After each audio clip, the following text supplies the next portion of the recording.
Gita Apsara theatre సమీపంలో ఉన్న శ్రీ శ్రీ శ్రీ శ్యామలాంబ అమ్మవారి ఉగాది జాతర మహోత్సవాల సందర్భంగా బుధవారం ఉదయం పందిరి వేసేందుకు రాటముహూర్తం జరిగింది. చైర్మన్ వీరభద్రరావు మాట్లాడుతూ అత్యంత వైభవంగా శ్యామలాంబ అమ్మవారి ఉగాది జాతర మహోత్సవాలు ఘనంగా నిర్వహించేందుకు సన్నాహాలు చేస్తున్నామన్నారు. 18వ తారీఖు 19వ తారీఖు అమ్మవారి ఉత్సవాలు వైభవంగా జరుగుతాయి.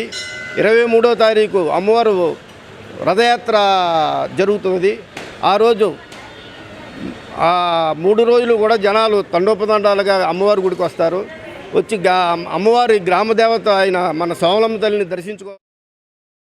18, 19 తేదీల్లో జాతర అత్యంత వైభవంగా జరుగును. 23వ తేదీన రథయాత్ర జరుగును. భక్తులందరూ కూడా ఎక్కువ సంఖ్యలో వచ్చి శ్రీ అమ్మవారిని శ్యామలాంబ అమ్మవారిని దర్శించవలసిందిగా కోరుచున్నాం. అమావాస్య అలాగే కొత్త సంవత్సరం సందర్భంలోని చాలామంది గ్రామదేవతకి ఇక్కడనే కాదు ప్రతి చుట్టుపక్కల అందరూ కూడా వచ్చి అమ్మవారిని దర్శించుకుంటారు. కొన్ని వేలల్లో వస్తారు. అంటే దానికి లెక్క